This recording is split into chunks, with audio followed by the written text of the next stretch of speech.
بله. سلام، هانیم. سلام. لطفاً بیایید پایین. باید همو ببینیم. الان میام. گوش کنید. بله. روحام پیشمون نباشه. قول میدی؟ میگم پیشمون نباشه. قول. باشه.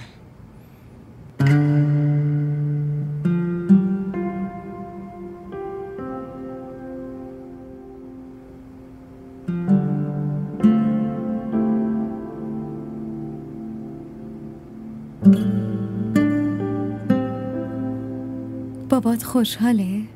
من که ندیدم، اونجا نبودم. باشه، قصه نخوری. اینا که من باید به شما بگم. قصه نخور مامانی، از این اتفاقا پیش میاد. چی پوشیده اومده؟ قشنگ شده آره؟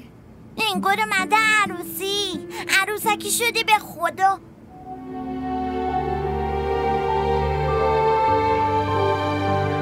مامان مامان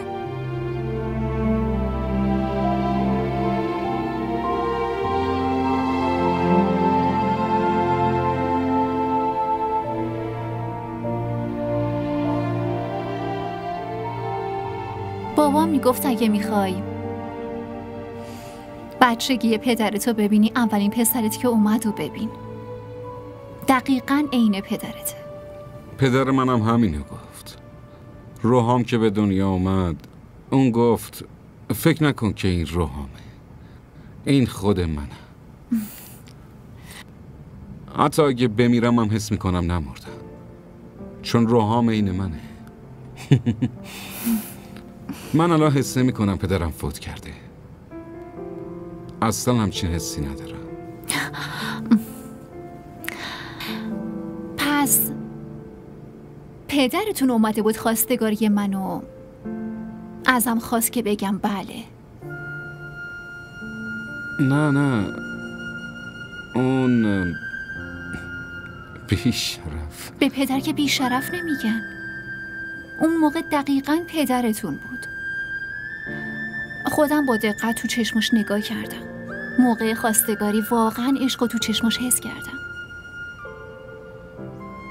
اینو دیدم که به خاطر پسرش مثل یه پدر بداخلاق حسابی خودخواه شده بود.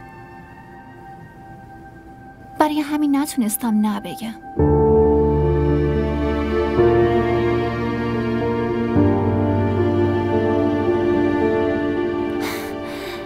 من این خواستگاری رو قبول میکنم.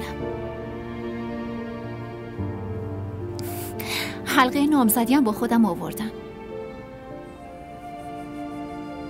اگه قبول دارید دستتون کنید.